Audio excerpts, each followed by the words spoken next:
You're listening to the Financial Source Podcast, your daily dose of sentiment updates in the European and U.S. sessions and critical risk event previews so you stay up to date with what's moving the market right now.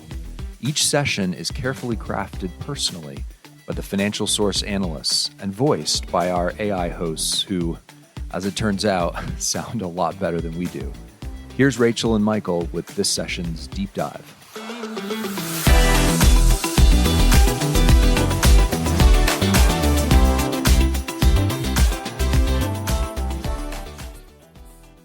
Welcome back to the Deep Dive. Today, we're digging into the latest global market and geopolitical briefing.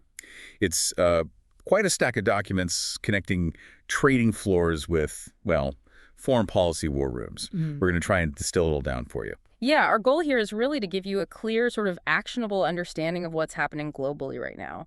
You need to know why things are costing more, why supply chains might be getting sticky, and frankly, where the next bit of instability might pop up. Right. And looking through this material, we see three really big interconnected themes dominating the world stage. Absolutely. First, there's this ongoing currency puzzle. It's dominated by the U.S. dollar, especially with some crucial inflation data about to land. Okay. Second, we're seeing this dramatic tightening, maybe even escalation of tech and trade policies. It's getting intense. And third, key geopolitical flashpoints. We have to talk about the developing Gaza ceasefire framework. It's incredibly high stakes. And these aren't separate issues. They're feeding off each other, creating, well, a pretty high-stress environment for global markets. Okay, let's start at the base layer then, the FX market, foreign exchange, currencies. The briefing says the dollar is firm right now, starting the session strong, underpinned by general caution. So why is the dollar, again, the place people are running to? Well, it really boils down to this obsession with data. The market is basically holding its breath for the September CPI, that's the Consumer Price Index, the key measure of U.S. inflation. But hang on, the briefing mentions something interesting. The Bureau of Labor Statistics is apparently getting this CPI data out despite the whole federal shutdown drama happening. The government's technically closed, but this critical data is still coming. Exactly, and that tells you just how much weight the market puts on this inflation data. For traders, you know, the CPI is seen as the main thing determining what the Federal Reserve does next with interest rates. Right. And that decision tends to override almost everything else, even political noise like a shutdown. So the dollar strength is sort of anticipatory, isn't it? It's a bet that U.S. inflation stays sticky or at least justifies keeping rates high. Okay, that makes sense. And that obviously puts huge pressure on pretty much every other major currency out there. What are we seeing elsewhere? Well, if you look over at Asia, Japan's finance minister had to come out, didn't he? Flagging what he called one-sided rapid currency moves. He reiterated the need for stability, you know, tied to fundamentals. That sounds like a warning. It is. It's classic verbal intervention, basically telling traders, hey, we might step in and spend money to prop up the yen if this keeps up, but without actually having to spend it yet. It's a warning shot. Got it. And Europe. The euro is pretty subdued. It had a soft week last week, and it's still feeling that. Sterling, the British pound, is described as nursing losses. Nursing losses implies it's struggling to get back up. Exactly. Struggling to recover, find support, even though there hasn't been much major UK news. And down under, the Antipodeans. Right, the Aussie and Kiwi dollars, they're struggling.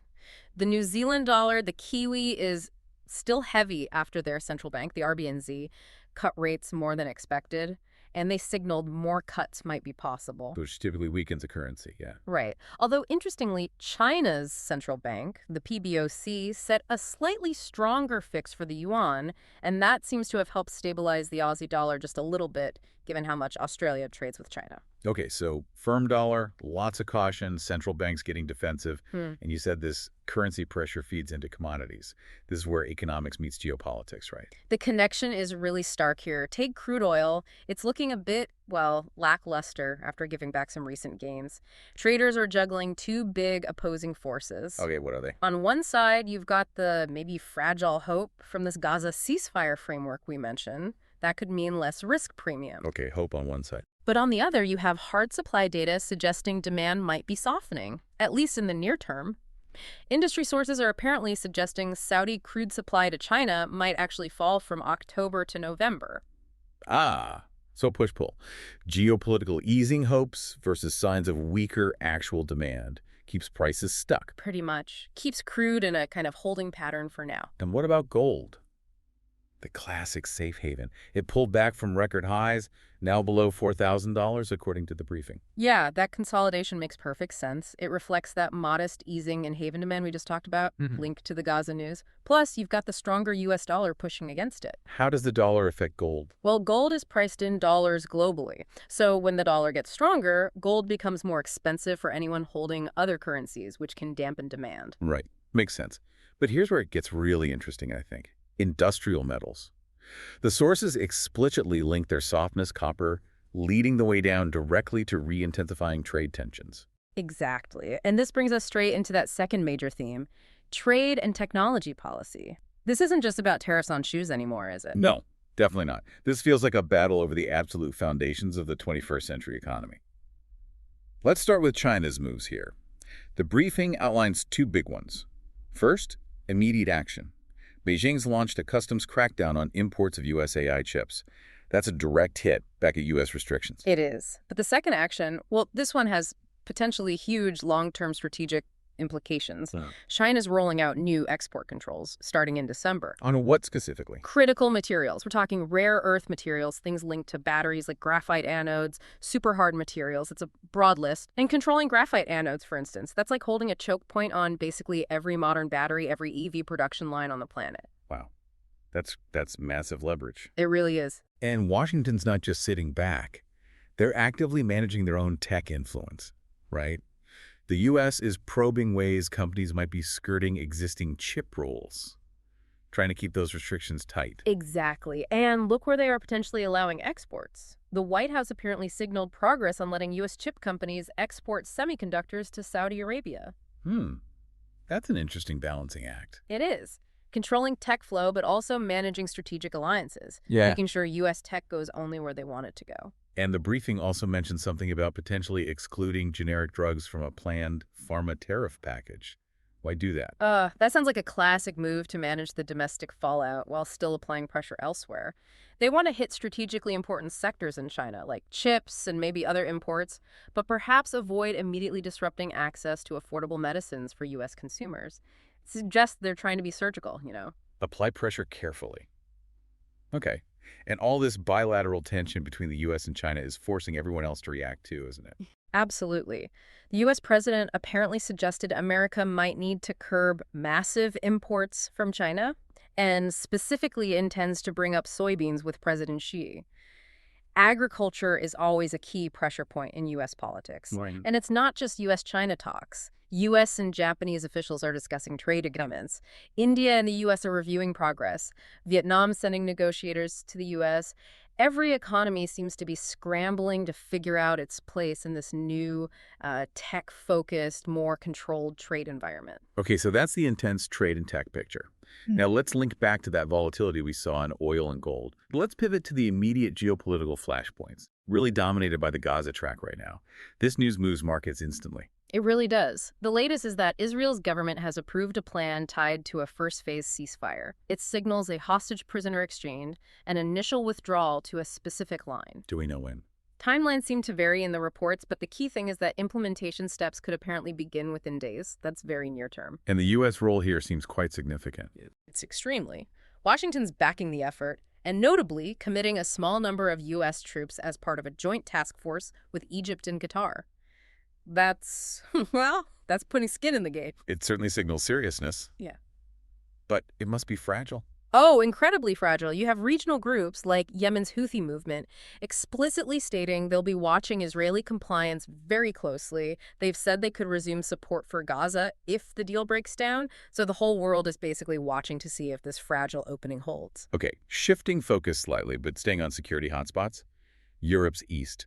The conflict in Ukraine continues to pose risks, particularly to supply chains. Yes, Ukraine reported more mass Russian strikes, specifically targeting energy infrastructure. Widespread outages reported in the east. And that ties back directly to commodities, doesn't it? Absolutely. Attacks on energy infrastructure create uncertainty around global gas and power prices.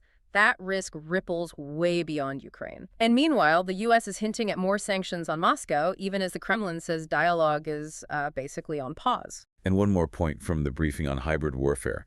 Taiwan issued a warning. Yes, a worrying one.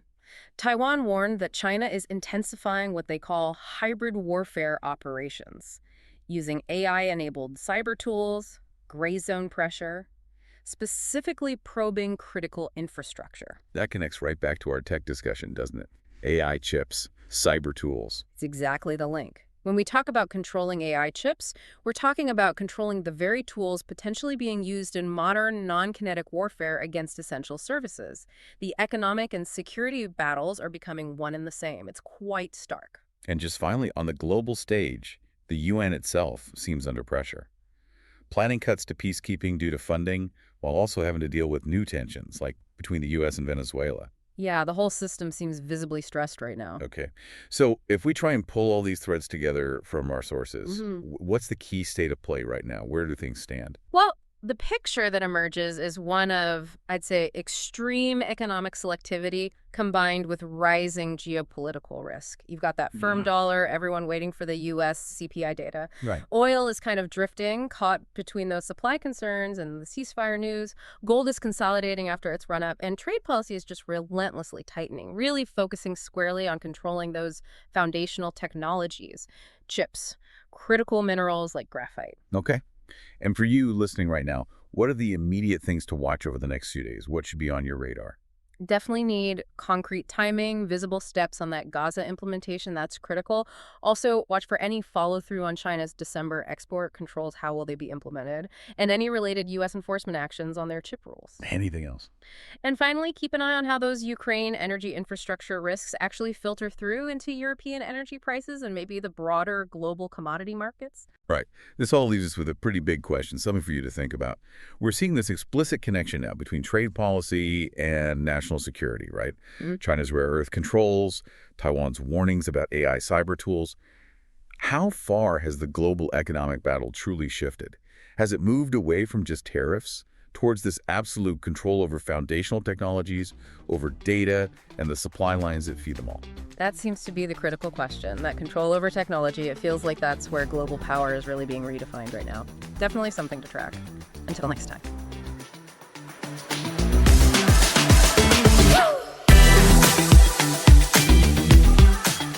Thanks for listening to the Financial Source podcast. If this podcast helped you at all today, would you consider leaving us a review to help spread the word? Each month, we also give away different resources and indicators just to podcast listeners. So write into Financial Source at support@financialsource.co to claim your free gift today. Talk to you all in the next episode.